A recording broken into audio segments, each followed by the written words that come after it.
Vous écoutez Paillettes et Préjugés, le premier podcast sur le genre et l'intimité des enfants. Comme moi!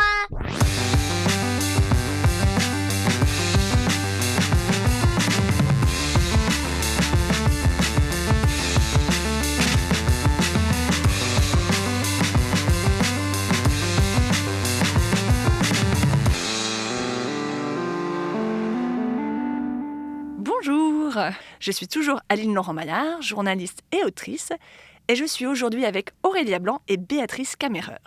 Aujourd'hui, on va essayer de répondre à une question que vous vous êtes forcément posée si vous n'habitez pas seul dans un abri survivaliste au milieu de la forêt.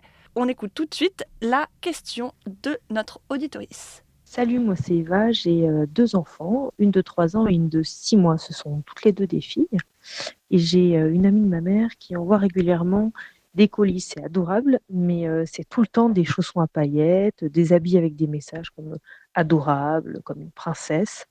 J'ai pas envie que mes filles les portent et j'ai des remords à les mettre dans des bornes à dons parce que j'ai pas envie non plus que d'autres petites filles les portent. Et mon enfant de 3 ans, elle aime beaucoup les déguisements en ce moment. Mais en fait, les seuls qu'on lui offre, c'est des robes de princesse, des robes de flamenco et pas du tout des déguisements de médecin, de bricoleuse, et cetera. Donc ma question, c'est qu'est-ce que je fais des cadeaux qui sont pas en accord avec mes principes d'éducation et aussi comment je fais pour orienter ces cadeaux? Merci beaucoup, au revoir. Merci beaucoup Eva pour cette question super importante. Pour répondre à cette question, j'ai invité du coup 2 personnes de choc et une équipe. J'ai réalisé, c'est la première fois, 100% journaliste. Aurélia Blanc d'abord, donc toi tu es journaliste et autrice. Tu es connue pour ton livre « Tu seras un homme féministe, mon fils », paru initialement en 2018 chez Marabout et vient d'être réactualisé. D'ailleurs, on y trouve quoi dans cette nouvelle version ? On y trouve plusieurs choses. On y trouve des ressources mises à jour. On y trouve un peu plus de données scientifiques, notamment un éclairage de la primatologie. On y trouve des éléments aussi sur les relations amoureuses entre enfants ou surtout adolescents-adolescentes. Des éléments sur l'influence des discours et des contenus masculinistes et aussi des pistes qui ont fait quand même une belle percée ces dernières années et puis aussi des pistes assez concrètes pour agir en tant qu'allié féministe vraiment.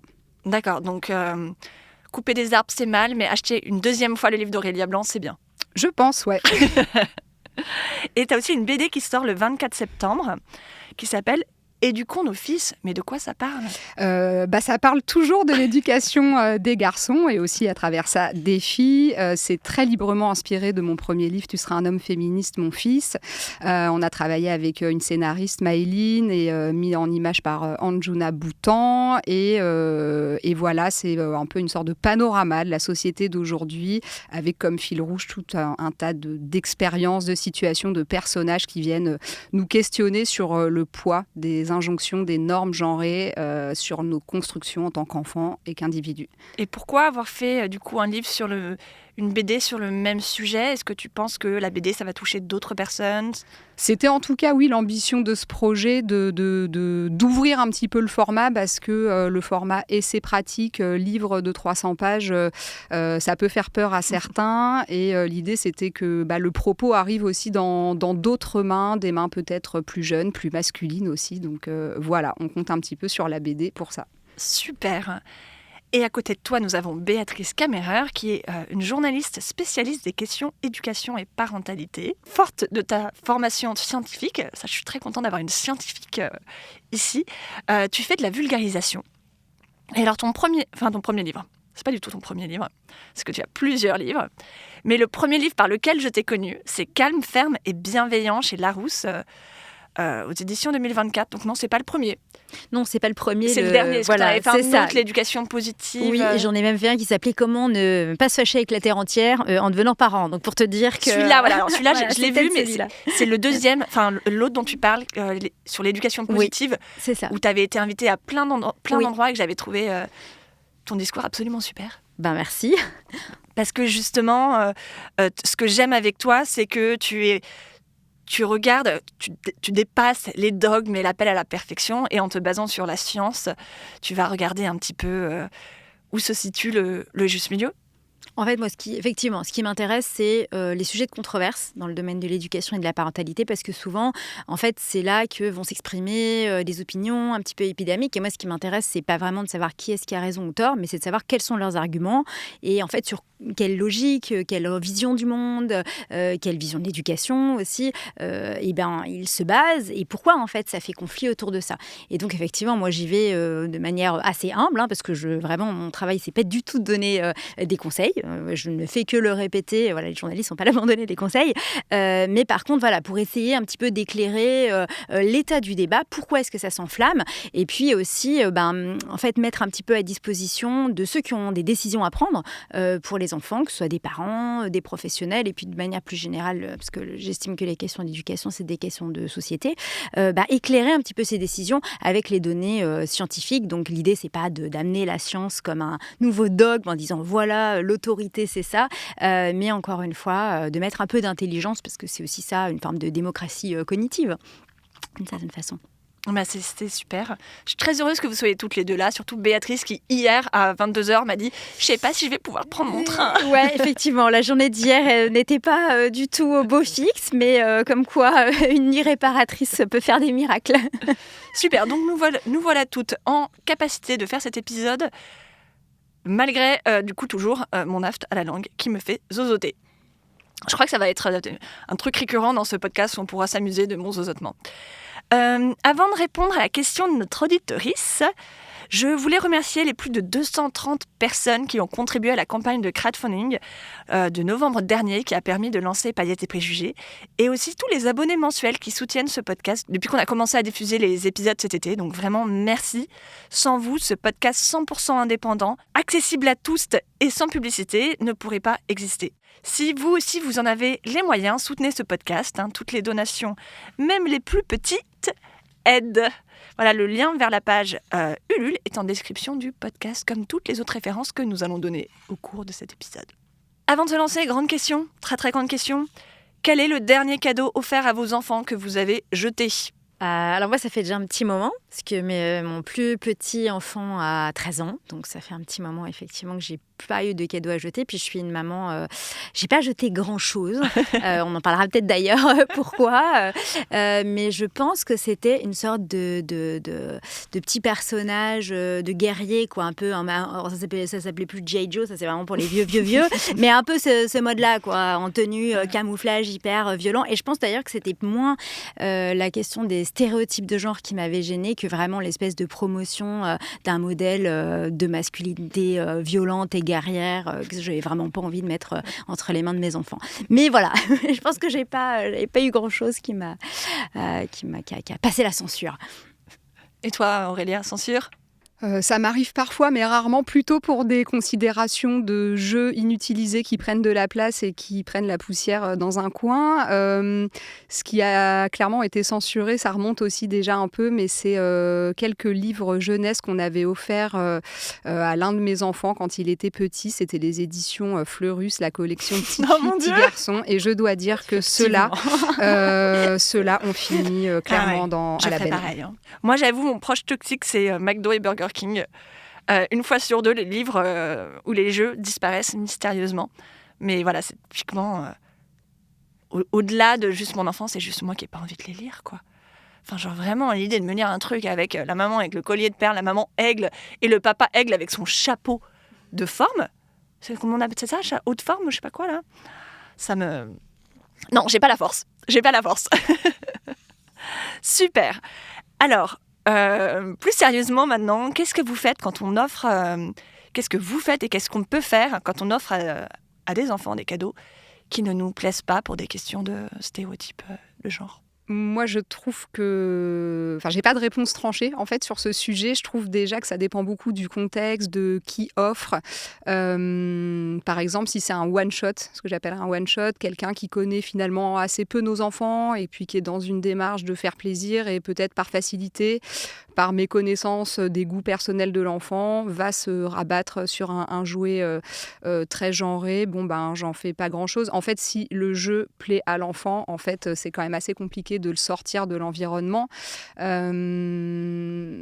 Donc voilà, après, si c'est récurrent et qu'on a un proche qui systématiquement va offrir des jouets ou des jeux dont il sait qu'en fait, nous, en tant que parents, on n'est pas d'accord, c'est plus problématique.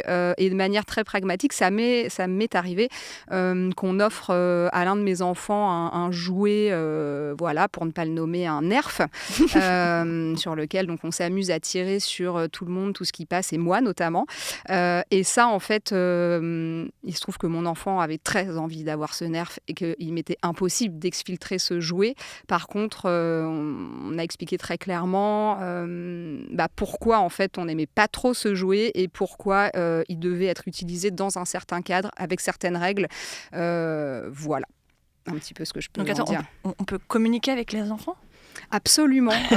En fait, à défaut de pouvoir se séparer des jouets qui nous déplaisent, je pense que c'est important aussi de dire à nos enfants qu'il y a des choses des fois qu'on aime plus que d'autres ou pas. Ça me paraît compliqué, moi, de priver l'enfant complètement de quelque chose. Après, c'est vrai qu'il peut y avoir des limites. Par exemple, un jeu qui serait sexualisant un peu dans sa représentation ou vraiment... qui valoriserait beaucoup la violence, quelque chose. Voilà. Bon, moi, ce serait typiquement mes limites personnelles qui fait que là, je pense que je m'autoriserais quand même à le mettre de côté au moins pendant un moment. Ouais, moi je suis tout à fait d'accord avec ton analyse et notamment sur en fait l'opportunité aussi que ces faux pas, ces incidents, ces occasions aussi nous donnent de discuter avec l'enfant et aussi de lui demander ce qu'il en pense parce que quelque part faut pas se bercer d'illusions. On peut peut-être les toutes premières années c'est nous qui interagissons principalement avec l'enfant, peut-être le lieu d'accueil, mais voilà ça reste très contrôlé. Il y a très rapidement les influences que subit l'enfant ou dont bénéficie d'ailleurs l'enfant, parce que c'est pas forcément négatif, vont se multiplier et en fait on les élève pas dans un cocon étanche. Donc ça veut dire qu'ils vont être en contact avec tout un tas de normes, d'injonctions, notamment à l'école maternelle. On sait que c'est très fort et que c'est compliqué d'y faire face quand on a 3 ans parce que on n'est pas encore outillé, on est en construction, donc cette socialisation de je veux faire partie du groupe et en même temps faire partie du groupe, faut se positionner par rapport à ces normes, c'est vraiment quelque chose de compliqué. Donc moi je trouve qu'en fait quand on offre à un enfant un jouet qui ne correspond pas aux attentes des parents ou qui nous paraît vraiment très stéréotypé, c'est une occasion en or pour en parler, pour dire qu'est-ce que tu en penses, est-ce que ça te plaît, est-ce que tu trouves pas que et éventuellement effectivement aussi de donner notre propre avis.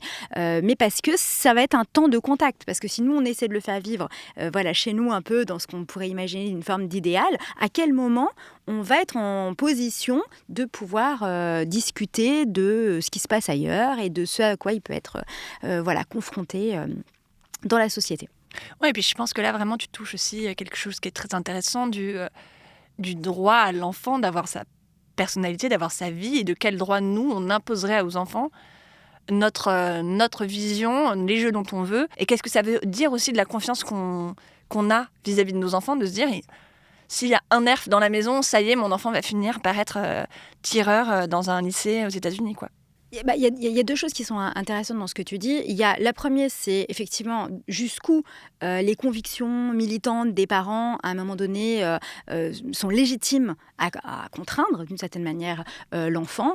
Et effectivement, moi j'ai tendance, mais ça c'est un positionnement éthique, donc chacun peut y répondre complètement différemment, à me dire que les enfants ne sont pas les porte-étendards de nos combats. Et c'est valable pour des idées extrêmement traditionnalistes. Moi, j'ai plutôt tendance à dire aux enfants, ils n'ont pas à être forcément polis parce que sinon, on aurait l'impression que vous les avez mal élevés. Enfin voilà, c'est pas les étendards de notre parentalité, mais c'est aussi valable finalement pour les combats dans lesquels moi je me reconnais davantage, comme le féminisme.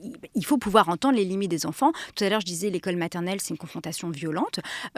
Typiquement, il y a des moments, ça va pas être possible, même si l'enfant adhère d'une certaine manière au combat parental. Il y a un moment donné, la pression des autres, c'est extrêmement difficile. Et donc, comme dans l'éducation militante, c'est aussi chouette de lui dire, on n'est pas tous les jours au combat, donc il y a des fois, on dit, oui, c'est OK. Donc, il faut pouvoir entendre ces limites-là. C'est OK d'avoir des jeux pas de patrouille. Ouais, c'est OK d'avoir des jeux pas de patrouille, c'est OK d'avoir des jeux stéréotypés, c'est OK d'adhérer à un moment donné au groupe. Évidemment, ça dépend de ce que ça implique pour nous, mais globalement, on n'est pas tout le temps des militants impeccables. Et en tant qu'adulte, c'est le cas. Et donc, c'est aussi ça qu'on transmet quelque part à nos enfants.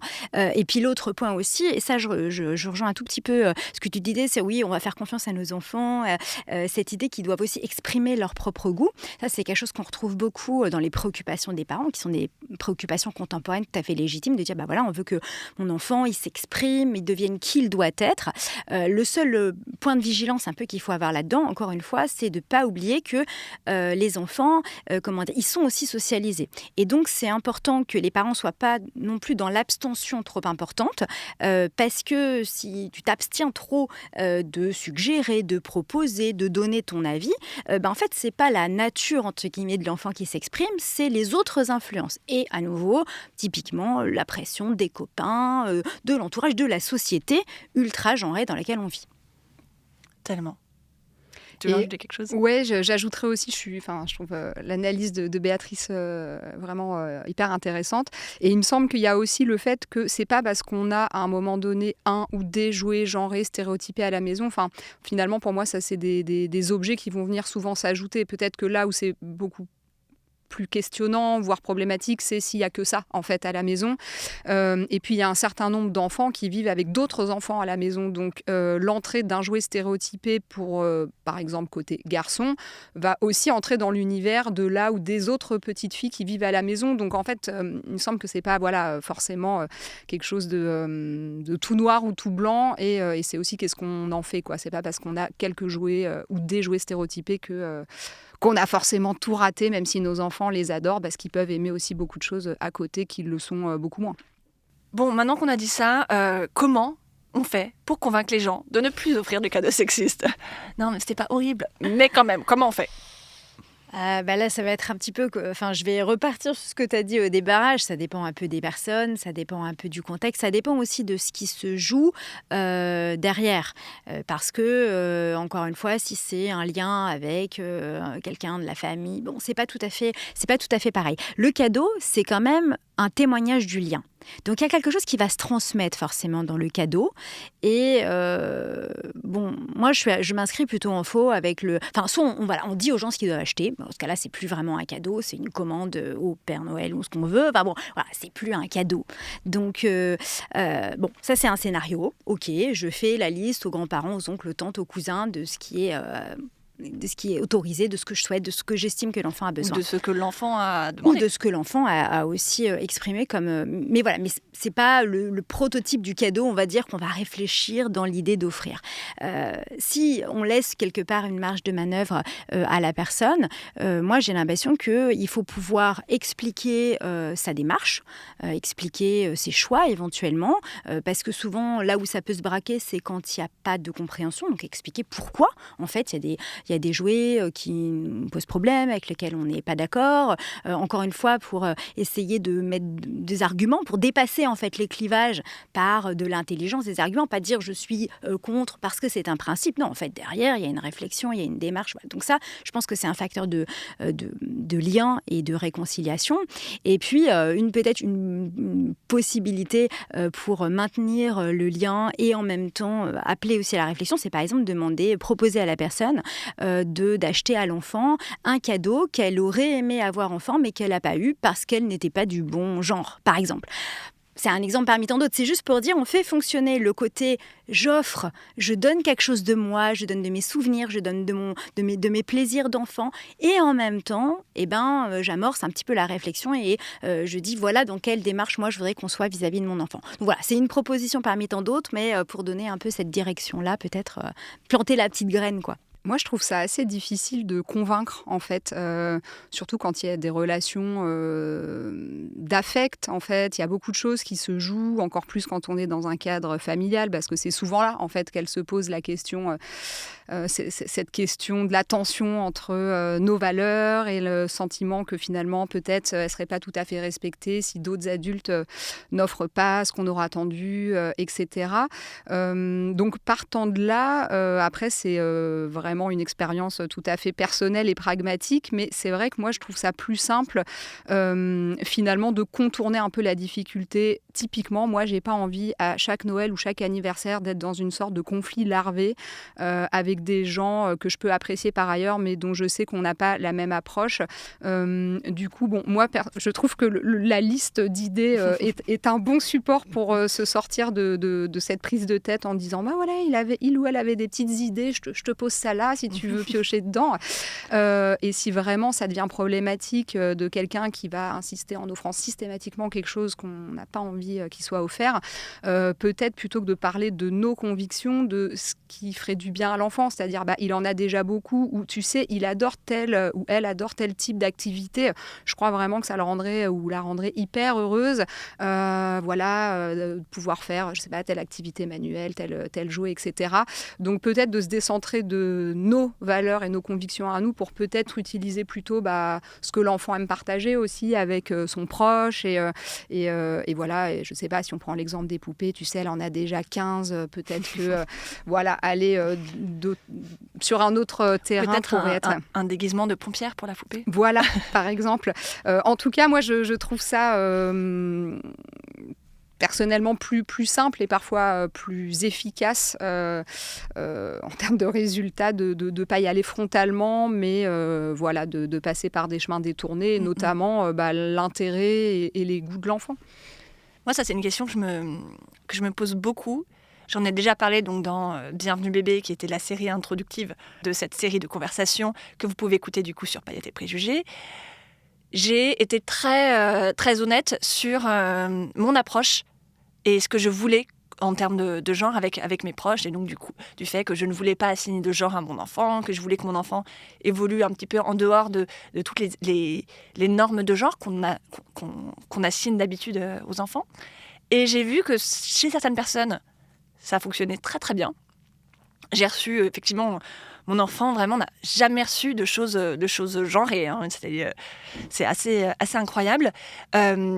Et que c'était respecté, et que les gens encore, jusqu'à ce que mon enfant ait 3 ans, me demandent régulièrement quel pronom j'utilise, c'est elle.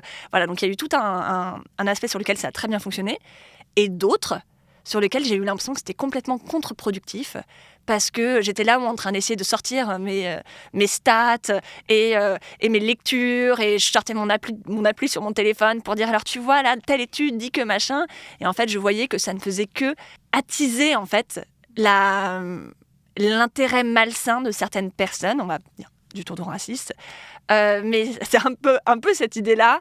Et je voyais très bien que du coup, il y avait des personnes qui voulaient particulièrement parler de genre et particulièrement faire des blagues racistes, pas des blagues racistes, enfin aussi, mais des blagues sexistes en face de moi, avec mon enfant, juste pour me titiller parce que ça va m'énerver.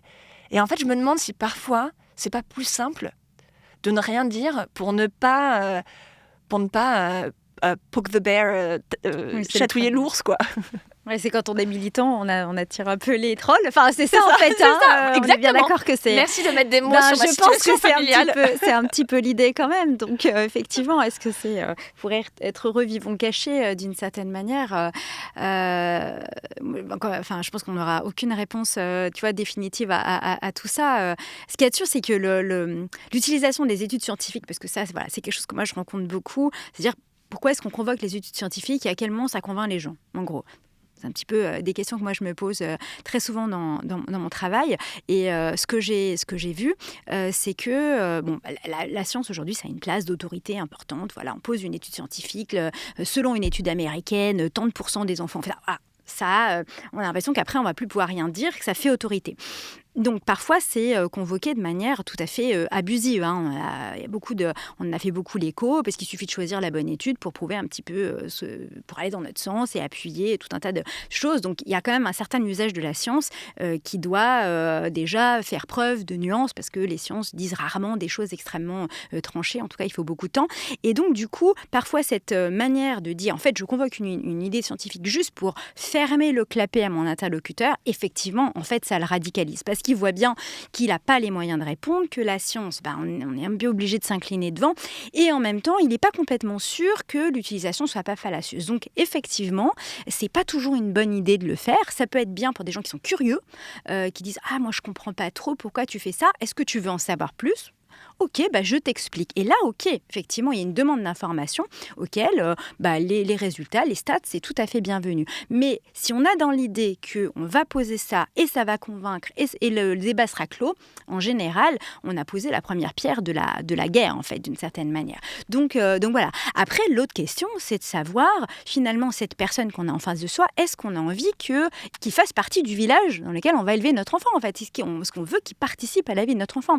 Il y a des personnes dans la famille, on considère qu'on est tellement éloigné, qu'on est tellement radicalement pas d'accord et sur des choses tellement radicalement fondamentales qu'en fait, on n'a pas envie que notre enfant il interagisse avec lui. Alors oui, des fois, c'est bonjour, au revoir à une réunion de famille, c'est un peu triste, mais ça va en rester là parce qu'on n'a pas envie en fait qu'il y ait de construction de lien et on estime que c'est pas possible. Pour tout le reste des personnes, il peut y avoir des formes de désaccord, mais qui ne sont pas aussi profondes. Et dans ce cas-là, voilà, il va faire partie de ce village. Et là, ces désaccords-là, moi, je considère à titre personnel, et puis il y a aussi en m'appuyant sur... il y a pas mal de pédagogues qui vont dans le même sens, que c'est plutôt bien pour un enfant, en fait, de voir des styles éducatifs un peu différents, cohérents entre eux, mais globalement un peu différents, des sensibilités un petit peu différentes, qui va très rapidement apprendre à s'adapter, à s'ajuster, et qu'en fait, ça va un peu élargir un peu son répertoire, son registre d'interaction, et que donc, voilà, ça, c'est plutôt enrichissant, même si on n'est pas absolument d'accord sur tout. Oui, je te rejoins complètement sur ce côté de village, parce qu'en effet, c'est quand même très précieux ce village, et pour nous et pour nos enfants. Et après, il me semble que c'est à chacune de voir à quel point on a envie de construire ou pas, de s'en passer ou pas. Si on prend par exemple un exemple assez fréquent dans les familles, à la question des grands-parents. Des grands-parents, ça peut être un relais super précieux, des gens avec qui on a envie que nos enfants construisent des liens, et pour autant, y a des différences générationnelles, des différences parfois de valeurs, de points de vue, et ça, en fait, on constate que les enfants, en grandissant, ils le comprennent très bien. Exemple pris au hasard, un petit garçon à qui à la maison on va dire mais oui, toi tu as le droit de mettre du vernis, il y a rien qui est pour les filles, qui est pour les garçons. Il se trouve qu'en allant passer 2 semaines chez papy et mamie, et quand il veut mettre le vernis de la petite sœur, peut-être que papy ou mamie va lui dire ah non, ça c'est pour ta sœur, etc. Et ce qui est intéressant, c'est de voir qu'en grandissant, l'enfant il va aussi plus ou moins se positionner en disant oui, mais à la maison, papa et maman, moi ils me disent que j'ai le droit et je vois pas pourquoi.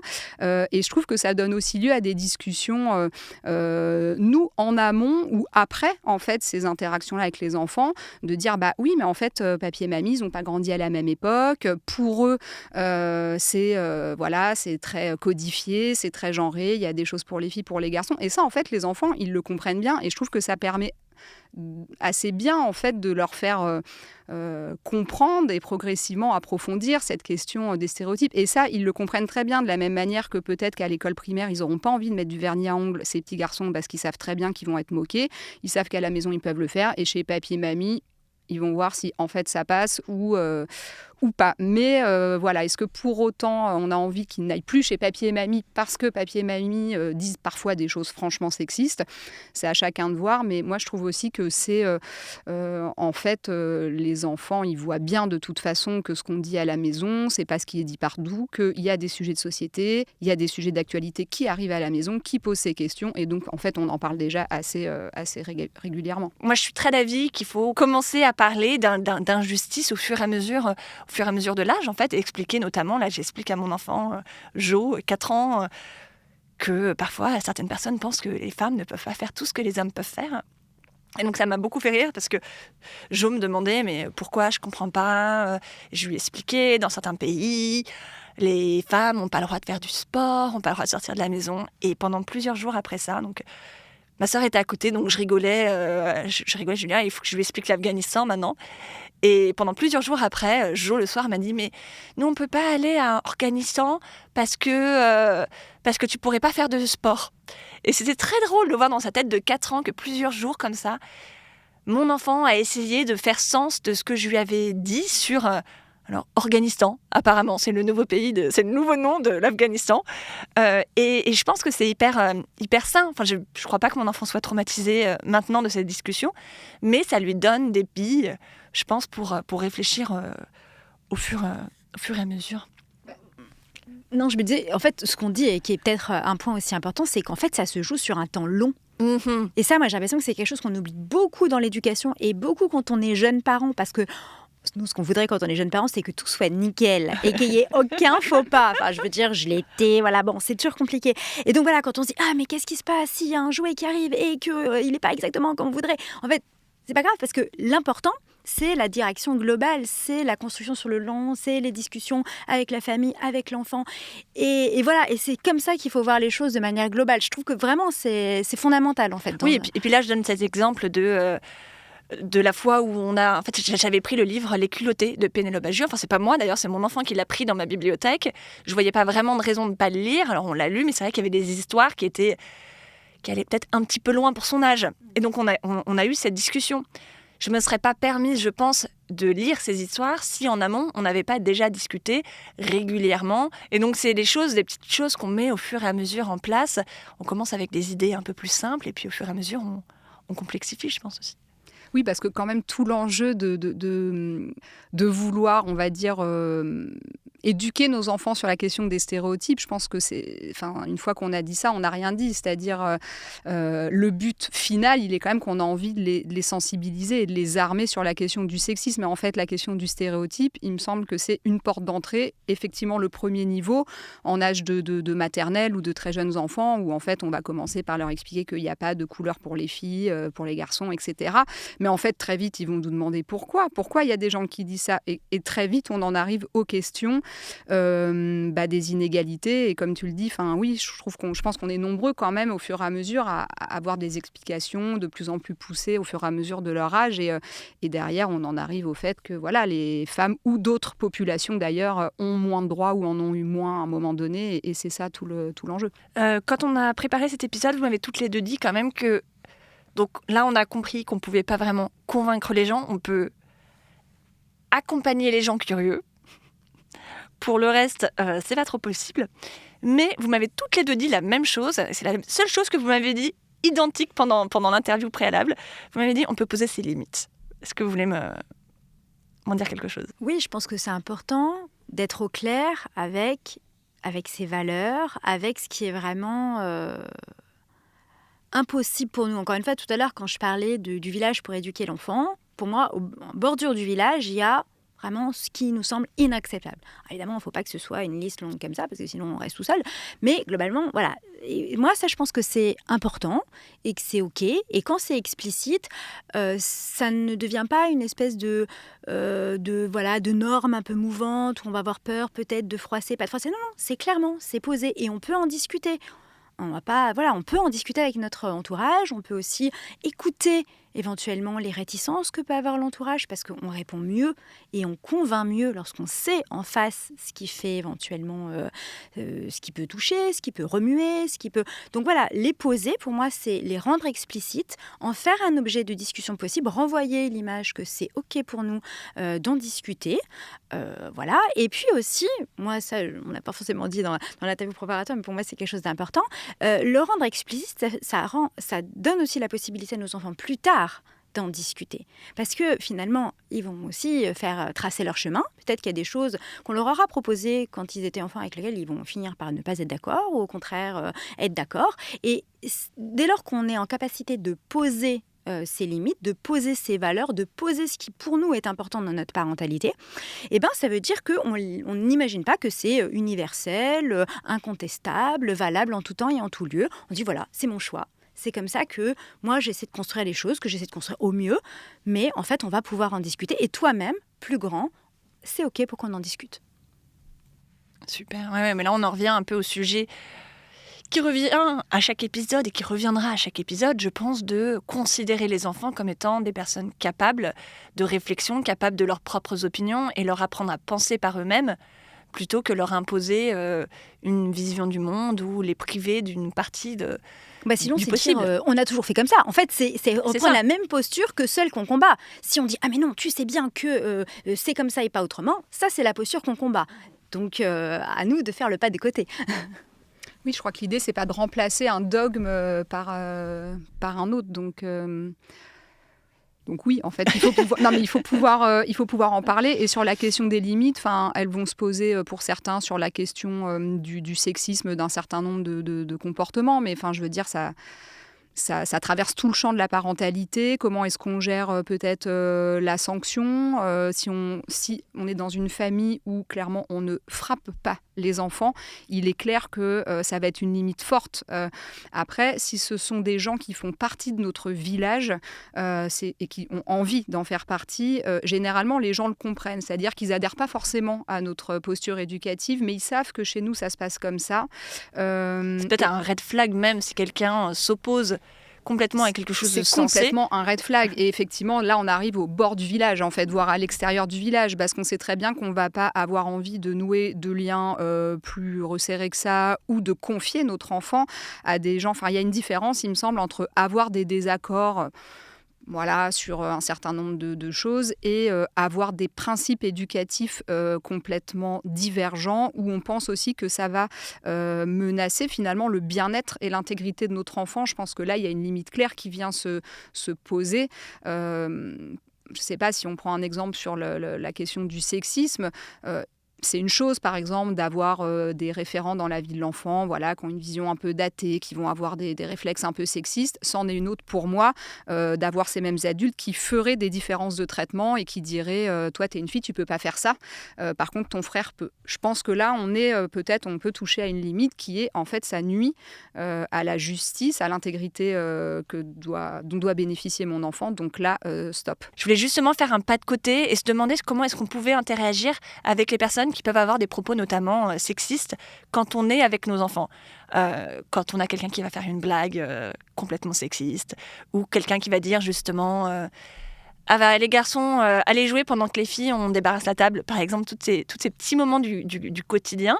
Si on n'est pas prêt à rompre, à sortir les gens du village, comment est-ce qu'on peut interagir ? Est-ce qu'on interagit sur le moment ? Est-ce qu'on réagit sur le moment ? Est-ce qu'on réagit après, quand on est seul avec l'enfant? Est-ce que vous avez un petit peu réfléchi à tout ça?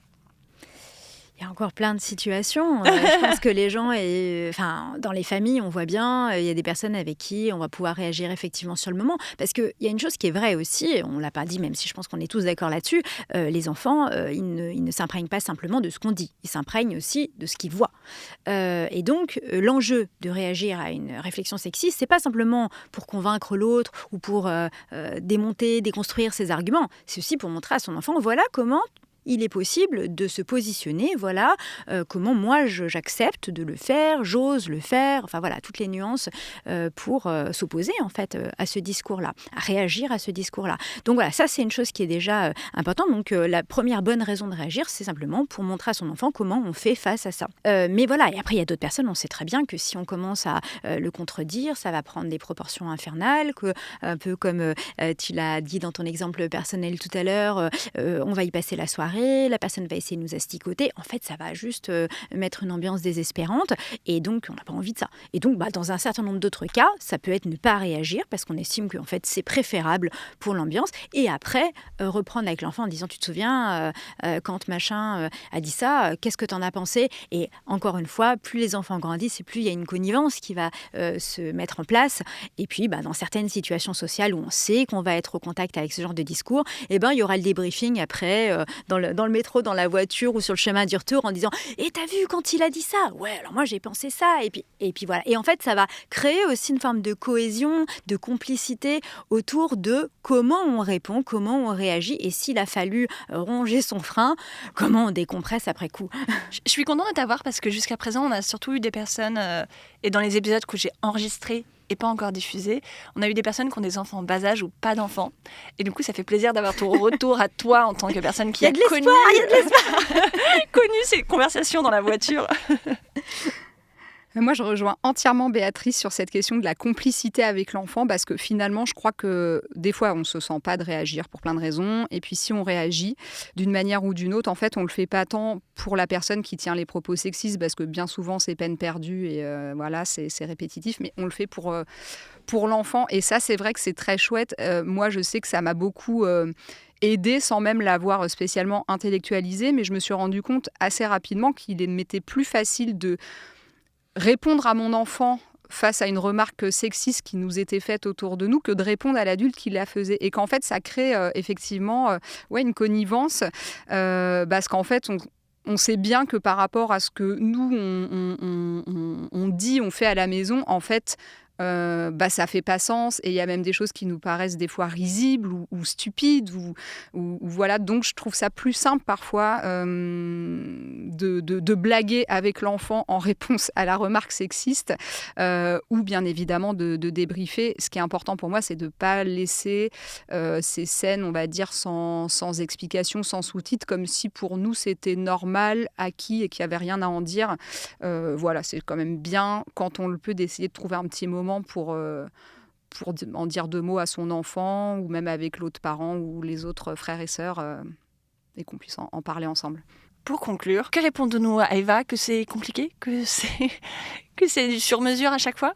Que c'est du sur-mesure, que c'est pas grave si des gens nous offrent des choses genrées ou au contraire qui essayent de faire tellement bien qu'ils vont être complètement dans l'opposition parce que finalement c'est nous qui élevons l'enfant au quotidien, qu'on peut aussi rééquilibrer les choses, que comme le disait Béatrice, ça se construit pour le temps long et que quand bien même on aurait, j'en sais rien moi, une grand-mère qui offrirait systématiquement des trucs ultra genrés, roses à paillettes, à tutu à sa petite fille, ça veut pas dire que cette petite fille elle va grandir avec que ce référentiel et voilà.